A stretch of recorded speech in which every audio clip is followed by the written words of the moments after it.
ಕಳೆದ ಒಂದು ವಾರದ ವಿದ್ಯಮಾನಗಳನ್ನು ನೋಡಿದಾಗ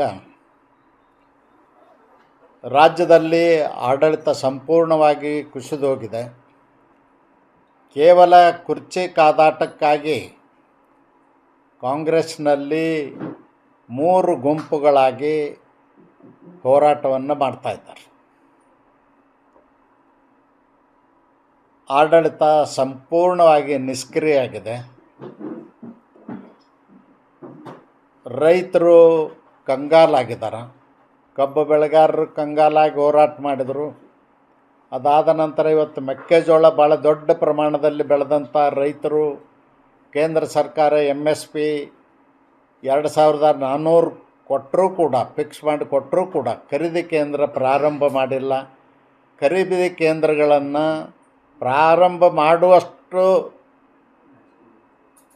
ಪುರ್ಸತ್ತು ಕಾಂಗ್ರೆಸ್ ನಾಯಕರಿಗಿಲ್ಲ. ಸರ್ಕಾರ ನಡೆಸ್ತಕ್ಕಂಥವ್ರಿಗೆ ಅವರು ಕೇವಲ ಕುರ್ಚಿಗಾಗಿ ಪ್ರತಿನಿತ್ಯ ಹೋರಾಟಗಳನ್ನ ಮಾಡ್ತಾಯಿದ್ದಾರೆ. ಗುಂಪು ಗುಂಪಾಗಿ ದೆಹಲಿಗೆ ಹೋಗ್ತಾ ಇದ್ದಾರೆ. ಮತ್ತು ಕುದುರೆ ವ್ಯಾಪಾರ ಭಾಳ ಜೋರಾಗಿದೆ. ಮೊನ್ನೆ ದಿನ ಯಾರೋ ಹೇಳಿದರು 50 ಕೋಟಿ ಆಫರ್ ಅದ ಅಂಥೇಳಿ. ನಿನ್ನೆ ದಿನ ಹೇಳ್ತಾರೆ 75. ಬಹುಶಃ ಈ ವಾರದಲ್ಲಿ ಒಂದು 100 ಕೋಟಿಗೆ ಹೋಗುವಂಥ ಸಾಧ್ಯತೆಗಳು ಜಾಸ್ತಿ ಇದೆ.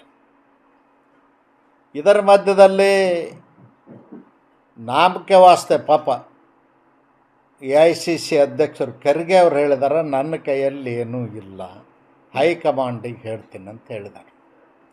ಹೈಕಮಾಂಡ್ ಅಂದರೆ ಯಾರು? ನಾವು ತಿಳ್ಕೊಂಡಿವಿ, ದೇಶದ 140 ಕೋಟಿ ಜನ ತಿಳ್ಕೊಂಡಿದ್ದಾರೆ ಹೈಕಮಾಂಡ್ ಅಂದರೆ AICC ಅಧ್ಯಕ್ಷರು. AICC ಅಧ್ಯಕ್ಷರೇ ನನ್ನ ಕೈಯಲ್ಲಿಲ್ಲ ಅಂಥೇಳಿ ಪಾಪ ಅಸಹಾಯಕತೆಯನ್ನು ತೋರಿಸಿದ ಮೇಲೆ ನಾವು ಅರ್ಥ ಮಾಡ್ಕೊಳ್ಬೇಕಾಗಿದೆ ಕಾಂಗ್ರೆಸ್ನವರು ದಲಿತರನ್ನ ಯಾವ ರೀತಿ ನಡೆಸ್ಕೊಳ್ತಾರೆ. ನಾಮಕೆ ವಾಸ್ತೆ ಅಧ್ಯಕ್ಷ ನನ್ನ ಕೈಯೊಳಗಿಲ್ಲ ಅಂದರೆ ಸರ್ವಾಧಿಕಾರಿ ಯಾರು? ಅಧ್ಯಕ್ಷರ ಮೇಲೆ ಯಾರು? ಸೋನಿಯಾ ಗಾಂಧಿ ಅವ್ರ ಸುಪುತ್ರ ರಾಹುಲ್ ಗಾಂಧಿ ಅವರ ತಂಗಿ ಪ್ರಿಯಾಂಕಾ ಗಾಂಧಿ, ಇವರೇ ಸರ್ವಾಧಿಕಾರಿಗಳು. ಅವ್ರು ಹೇಳಿದ್ದು ನಡೀತದ ಹೊರತು AICC ಅಧ್ಯಕ್ಷರು ಹೇಳಿದ್ದು ಕೌಡೆ ಕಿಮ್ಮತ್ತಿನಷ್ಟು ನಡೆಯೋದಿಲ್ಲ. ಅದಕ್ಕೆ ನಾನು ಈ ದೇಶದ ದಲಿತರಿಗೆ ಹೇಳಲಿಕ್ಕೆ ಬಯಸ್ತೇನೆ, ಅಸ್ಪೃಶ್ಯರಿಗೆ ಹೇಳಲಿಕ್ಕೆ ಬಯಸ್ತೇನೆ, ಕಾಂಗ್ರೆಸ್ಸಿನ ಗುಲಾಮ್ಗಿರಿಯನ್ನು ಬಿಟ್ಟು ಹೊರಗೆ ಬನ್ನಿ. ಕಾಂಗ್ರೆಸ್ನವರು ಯಾವತ್ತೂ ಕೂಡ ದಲಿತರನ್ನ, ಅದರಲ್ಲೂ SC ST ಅಸ್ಪೃಶ್ಯರನ್ನ ಮನುಷ್ಯರತ್ತೆ ತಿಳ್ಕೊಂಡಿಲ್ಲ. ಅವರು ಮೃಗಗಳಂತೆ ನೋಡ್ತಾರೆ. ಕೇವಲ ವೋಟ್ ಬ್ಯಾಂಕ್ ಅಂಥೇಳಿ ಮಾಡ್ಕೊಂಡಿದ್ದಾರೆ. ಈ ಸರ್ವಾಧಿಕಾರಿ ಧೋರಣೆ, ಗುಲಾಮಗಿರಿ ಮತ್ತು ಈ ವಂಶ ಪರಂಪರೆ ಆಡಳಿತ, ಇಂದಿರಾ ಗಾಂಧಿಯವರ ಮನೆತನದ ಆಡಳಿತ ಏನದಲ್ಲ, ಇದು ದೇಶದ ದಲಿತರನ್ನ 79 ವರ್ಷದಲ್ಲಿ ಗೌರವದಿಂದ ಬಾಳುವಂತೆ ಮಾಡಿಲ್ಲ.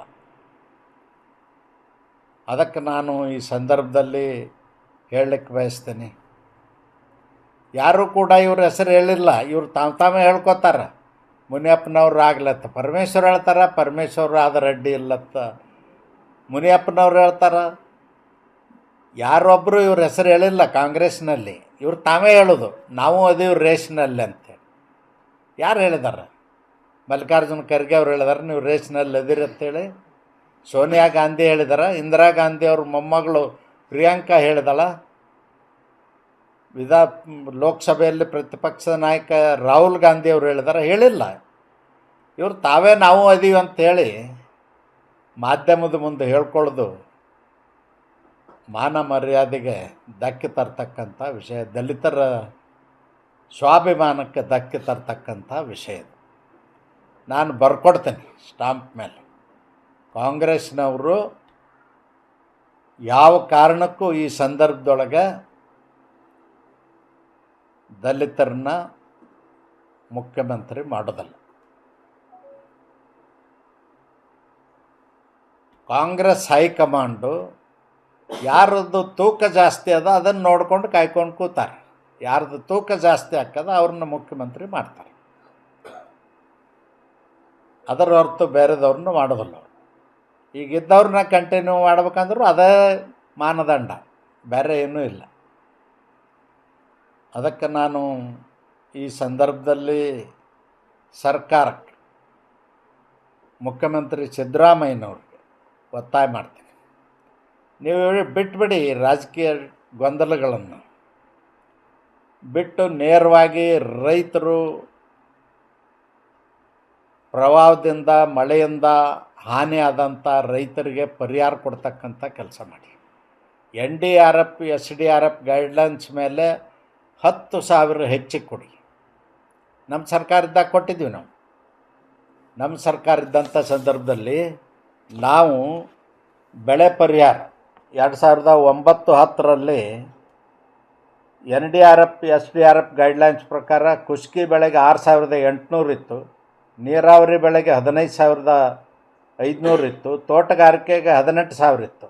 ಅದನ್ನು ನಾವು ಕೊಟ್ಟಿರ್ತಕ್ಕಂಥದ್ದು ಕುಷ್ಕಿ ಬೆಳೆಗೆ 13, ನೀರಾವರಿ ಬೆಳೆಗೆ 18, ತೋಟಗಾರಿಕೆ ಬೆಳೆಗೆ 25,000 ಕೊಟ್ಟಿದ್ದು. ಅದಲ್ಲದೆ ಮಳೆಯಿಂದ ಮತ್ತು ಪ್ರವಾಹದಿಂದ ನಿರಾಶ್ರಿತರಾದಂಥವ್ರು, ಮನೆ ಮಠಗಳನ್ನ ಕಳ್ಕೊಂಡವ್ರಿಗೆ NDRF SDRF ಗೈಡ್ಲೈನ್ಸು 95,400 ಇತ್ತು, ನಾವು 5 ಲಕ್ಷ ಕೊಟ್ಟಿದ್ವಿ.